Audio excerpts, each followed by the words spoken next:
Good morning. I've been an educator almost 40 years, and thank you, Curtis, for the last 20. I always like to have an empty chair on the stage. Is there anyone in the room know why I'm going to do this? Good.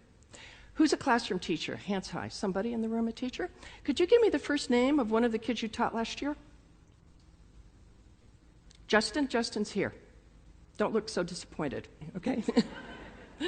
Justin's going to be with us. You'll see why in a moment. These are our two essential questions. I couldn't be more honored to follow the three speakers who really set the stage for what I hope to build on. I want you to notice I didn't put Common Core in there. I didn't put teaching in there. What I did say is your job is to help prepare Justin for 5, 10, 15 years from now or today. Secondly, here's a second question that my good friend Alan November often asks. Who owns the learning? If Justin doesn't own his own learning, then it isn't his and he can't build on it. And let me just say this, we have a mythology. No one in this room, no school, no state, no province, no one can improve Justin's performance. The only person who can improve Justin's performance is, what was that? That's right. And you know who knows this? Athletic teachers and the arts. He's the kid who has to make the basket. He's the one who has to learn to drive a car. He's the one who has to play the violin. And if we're not thinking that way, we're in trouble. So, I have a rule of thumb, which is with the empty chair, that if I were at a meeting, if I were at your school, and I'm going to say this to you today, we have one rule, and that is you can raise any issue you want that deals with curriculum, assessment, instruction, and the conditions that affect you. Those conditions that are still in place from the 19th century, as you beautifully laid out. Your schedule, the way you group your kids, the whole idea of K-12, which is, I'm going to say, antiquated. We have hundreds of kids getting diplomas in school districts all over, and they have to take remedial courses to go to college. You know, some kids, there might be a Justin, if he had another year or two, he'd have a better life. These are 19th century conditions. We're going to have a rule, though. You can raise anything you want, any point, as long as it's in Justin's best interest. You know, and you and I might not agree on what's in his best interest. But if we're both coming from a place to help him, it's a good thing. It's a debate. So we're going to start with this notion. And one of the things I think to help us prepare is we're going to need differentiated professional development. I'm intrigued with the Kentucky system. I want to see it. I tried to log on while you were on, and I can't yet. You got to give me a login. It's the one thing I'm asking for. But you see, we give differentiated instruction, personalized learning, as Curtis so elegantly portrayed, but we need it too. We also need mission-driven schools. Now, as you know, some of you, we've just completed work on a major project on Common Core. We've been mapping to standards for over 20 years. I'm the first to tell you I don't believe in standards-driven curriculum. I don't believe in standards-driven teaching. I don't believe in standards-driven lesson planning. I believe in mission-driven schools, and the standards will help you achieve the mission. You'll see why. There's a big difference. So we need these two fundamentals to help prepare him. And we're going to need to also make some decisions. We have a new kind of learner. How many of you have seen 2-, 3-, and 4-year-olds using touch technologies to teach themselves the alphabet on an iPad? Those are the new haves and have-nots. We have learners that are used to social networking, who are used to using tools online. And in fact, I don't want your kids time traveling. I wrote a blog that was on ASCD Edge that got a lot of hits. It was called Time Traveling Through Testing. I went through and looked at 1970s tests, matched them to what we just gave 2 years ago. They're the same. Oh yeah. Somebody explain how that's rational. See, you're getting two messages. You're getting the message to modernize. You're going to start to see some new and dynamic assessment systems, but we still hold on to what I consider the enemy, the number 2 pencil.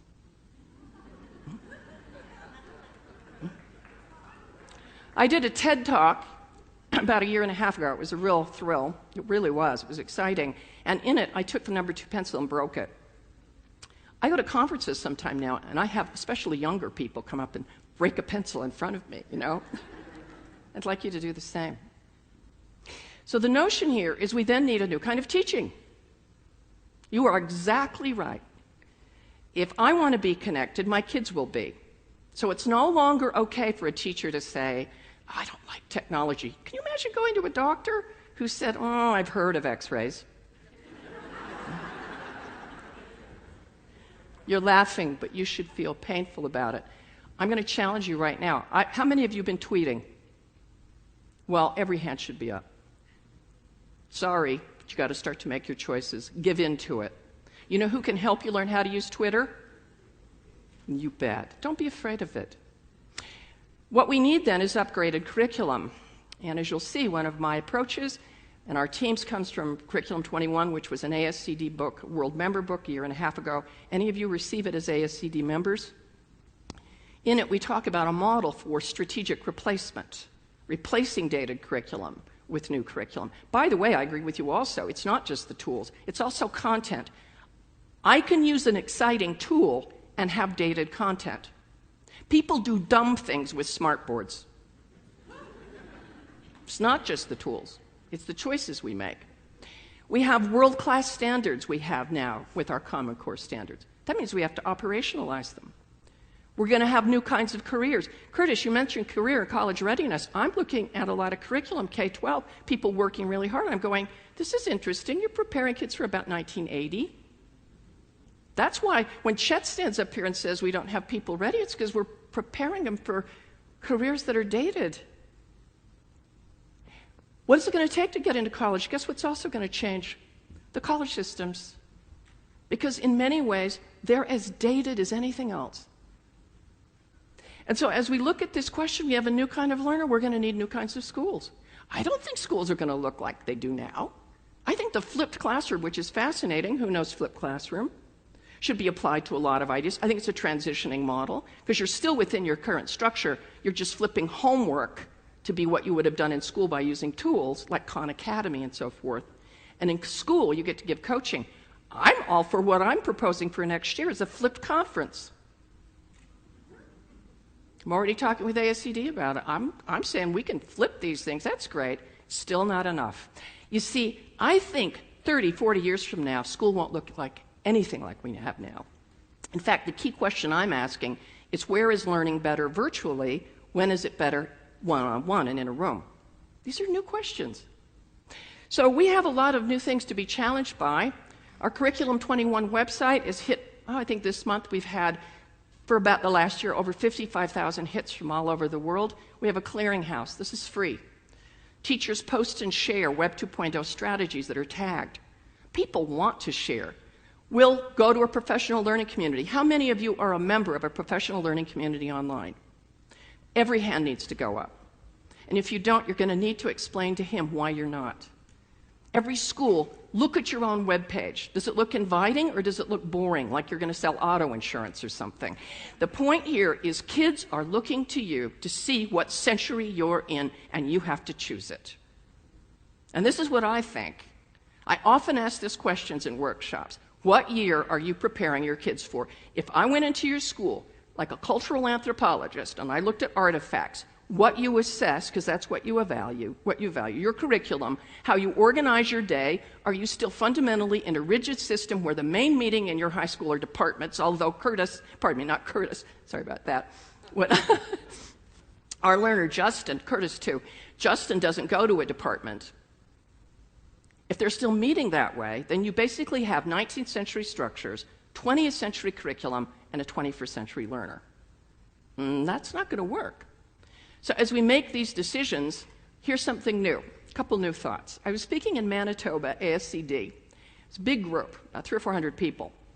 And this one gentleman raised his hand, and that's kind of unusual in a big thing. I'm going, when somebody raises their hand in a big deal, you kind of go, this person either is going to do something really weird, they need attention, or they're really good. This comes from experience. Like if one of you stands up right now, I'm going to get a little worried. He stands up and he says, I have a question for you, Dr. Jacobs. And I said, what is it? And he said, don't you think we shouldn't call them 21st century skills? And I went, that is really interesting. I've been thinking about that. He says, they're right now skills. He says, when people talk 21st century, it sounds like Isaac Asimov, like it's in the future. He is absolutely right. You see, 11.7% of the 21st century is already over. And what we have is that we do have to choose our century, and guess who already knows it? They do. How many of you remember Norma Ray, the film? Any of you remember? And how she stands on the table and holds up the sign? Guess who I think is going to start standing on the table? They are. Because they deserve better. They deserve to have schools where we are willing to make choices, even within restrictions, steady, thoughtful decisions, or we at least should change our mission statements. We're preparing you, Justin, for about 1982. We were happier then, something like that. The television was better. I mean, we're be honest enough to say that. So there's new literacies, and right now I'm working on another book series, and I think there's 3 new literacies, and I think they're overlapping and different. And right now I'm trying to work on some projects to show what they would look like as replacements. But that means that teachers and administrators, let me say that again, administrators need to use these as well. They're digital literacies, media literacy, and global. They're overlapping but distinctive. So we have new literacies, new learners, new opportunities, and I would say this, the days of the binder are over. Who remembers binders? I want you to think of the root word, bound, shackled, the shackled curriculum. So if I look at the Kentucky system, which again I want to reiterate, I want to get a password and get in, my hunch is, from what I could see, we're going to see something dynamic. We're going to see something that grows. If I go to CISA 1 in Wisconsin, we're going to see something that's breathing, that's growing. Because the minute you put anything on paper, it's over. My friends, paper is dead. Now, a couple of you have paper. It's okay. There's places for it. But I am not going to support the Bring Back Papyrus movement. You know why every textbook in every one of your states that's in paper is dated? I looked at a social studies textbook from 2009 on global studies. You should see the section on the Middle East. It's true. So we need to be using these tools for sharing. And in addition to that, we then have to look at our new challenge. This was our team's challenge. This is what we feel was important. Our challenge was our belief in upgrading curriculum, instruction, and assessment, replacing the dated with more modern and contemporary solutions with the advent of the Common Core standards. And so we've taken this on. And here's how I want to start. In our work, in our model, which is we've been working on for several years, and we've worked around the country, and we were the group that was contracted by New York City for the initial rollout of Common Core in a pilot 2 years ago. We've worked in many of your states. Here's what I think is the crux, and I think leadership will get where I'm coming from. I really believe the Common Core standards are an opportunity to modernize instead of a compliance-driven initiative. You know what I'm getting at here? In other words, I have to do this. That is not necessarily motivating. You can see teachers roll their eyes. Okay, now what's next? 48 states are involved. Prediction? All of them will be. Yes, including Texas. They will. It's too expensive. It's too difficult. It'll change, and the standards will continue to get better. So in examining this question, we believe that as we look at assessing, for example, the Common Core, and as in our work, and I'll discuss that briefly in a moment, I believe that if I look at this question that I started with, how do we prepare students for their future? Here is a classroom in Jacksonville, Florida. I want you to think of the standards. Those of you who know them by number, raise your hand. You should be very proud of yourselves. I want you to think about reading informational texts. Who knows what I'm talking about? Grade 5. Standard 7, that asks kids to gather information from a range of sources and make meaning from it. Jacksonville, Florida, perfect example of modernizing, of upgrading. And this was an assessment. The kids are studying the continents.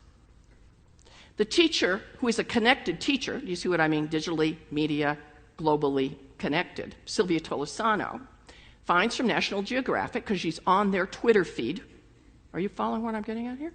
She finds out that there is an opportunity for a 5th grade class in Florida to host a Skype session with an explorer in Antarctica. Now, Sylvia was supposed to study South America before Antarctica, but guess what? She is not compulsive. She says, I think I could turn this around so my kids could actually have an amazing experience, as opposed to, I can't do it. I do what the textbook does. So her class hosts. Take a look at this image. The kids are videographers. They're photographers. There's a back channel, which is like a Twitter feed. Schools around the state of Florida are sending questions to the interviewer. Every time that the explorer mentions some piece of data, like there's 5 indigenous penguin species, they put it into data entry. They begin researching. That is not the teacher in the background by the desk. Guess who's running this piece? Guess who owns the learning? Guess what will be the outcome? A documentary. Now you tell me what century they're preparing the kids for. This isn't enrichment. This is necessity. So instead of having your kids make a diorama out of shoeboxes, and I can appreciate that it's a good excuse for buying shoes. I respect it. By the way, your shoes are dynamite. How many of you noticed? Yeah, I was paying attention to what you were saying. I really was. But I was like, whoa. And so as we look at these questions, what I find is this. This is an example. You don't need to be hearing this. But I look the math standards, place value, 5th grade, understanding place value. Take a look at this. New York City, teacher in the Bronx. This is what she's going to have her kids do. Take paper cups. And when they meet that standard, they're going to be filming it, and they have to explain it orally. And she said what happened the next week is she had kids come in with 50 cups to see, watch where I'm going, see how big they could go. But they had to describe and explain orally and video clip tape it. All they used were their little phones. To me, this is better than a worksheet, and the kids own the learning. So we developed our Mapping to the Core program, and I'm delighted and honored to be partners with SciNet on this. We're very excited about it. And it comes in a new format called a live book and in our live planner. But fundamentally, we have a 4-phase model that our team has developed, and we're working through states and around the country. And it's based on laying the foundation for Common Core, launching the mapping process to begin to lay out your curriculum in an exciting way, and we do believe it needs to be electronic, even if you use something simple like Edmodo to begin posting, or you use formal software. We move to what I think is the crux of the matter. Once you get assessment data, what do you do with it? Put it in a record book? Post it in a newspaper? That doesn't help, Justin. The point here is to inform maps with assessment, and then finally, and the one we're all sort of looking at right now, is advancing maps into the future. How many of you are going to be with Ann Johnson and with me over the next 2 days? How many of you in the room are in the Common Core Institute? Look forward to working with you. We're going to go into a lot of detail, and we will be using our new tools, which are Live Book and Live Planner, which are kind of like an e-book on steroids. Interactive, exciting, dynamic, allow you to share and build. I wrote this book using this format, and right now I'm working on another book with another publisher, and I have to tell you, it's hard for me. This is so much more interesting. If I want to add something to this book, I can change it on my book, and guess what will happen to everybody else's book? It updates. Can you imagine what that's like? So for us, we find this very exciting and very compelling. I just want to make a quick sidebar because someone asked me about it. Those of you who are going to be with Ann and with me, I would recommend you don't come to my session that follows. One of you came up and said, should I come? And I'm going, no, so don't, okay? And if you show up, I'll be mad at you, so it's all right. All right. Just in fairness to everyone, I just think that's an important piece. So a few quick points about mapping. Mapping is calendar-based. Mapping is the way we believe you should lay out curriculum. I developed a model that came out in 1997 on curriculum mapping, and people have added to it, made it better. It's pretty amazing for me. What we look at is as we lay out maps, we can immediately access information. People plan authentically their work, and they begin to inform those maps by looking at student work as well. There's basically the notion that maps are like a blueprint. They're plans. And as you lay out these plans, you're able then to consider 2 things. There's consensus maps, which are less detailed, but are what Bob Marzano, a good friend of mine, would say would be the guaranteed curriculum. So if I'm in a large district and we have 17 schools, we may want core maps to guarantee certain practices, but we have to be careful because we also need viability. That means the individual teacher needs to be able to make responsive choices for what Justin needs, so they're more detailed. And in a way, if you think about a GPS system, the further away you get, the more general things are. So the standards for the nation were not written for Justin. That's going to be your problem. So the closer we get to the classroom level, the more detailed it is. And with software solutions, you can do that. So we are building our maps, classroom to classroom, year to year, between grades, across grades, and I have immediate access to how my students are doing. Here's my challenge, because I asked what's in his best interest. If you're not mapping openly within the school site where he's working, then how are you finding out what's going on? Are you going to go back to a binder? I don't think so. So we believe we've got some very good approaches, and I would reiterate a few critical points as I finish up here. Mapping is a verb. Having maps isn't going to help Justin. Using them will. Reviewing them, updating them. You know, the Latin word for curriculum is a path to run in small steps. That's what it means. Have any of you been to Rome, Italy? Did you go to the Colosseum? About 100 yards from the Colosseum is the Circus Maximus, the big course. Do you know what it was called? The Curricula of Rome. That's where we get the word. It was the course you could run. And if, in fact, that course isn't modern, contemporary, if we don't look at gaps, if we don't align it to our standards, if we don't look at repetitions, if we don't have immediate access to information, if we don't keep looking to make sure what we do is inherently coherent, and if it isn't current, then what kind of path do we have? We just have a lot of separate steps, and we just hope he can figure it out. There should be more we statements than I statements in this work. And so let me conclude with the notion, the question I started with. How can we prepare this student for his future? How can we prepare ourselves? And so I thank you for allowing me to be here. Sign it. I'm so delighted to join you. You're in for some wonderful programs. And while you're at it, I strongly recommend you get a Twitter account while you're here. No, I do. And I want you to go to the hashtag SIIS2012. How many of you have been tweeting and following it? A great Twitter feed. Start to join. Take a risk. Take that step. And best wishes to you. And a special thank you to Justin. Thank you.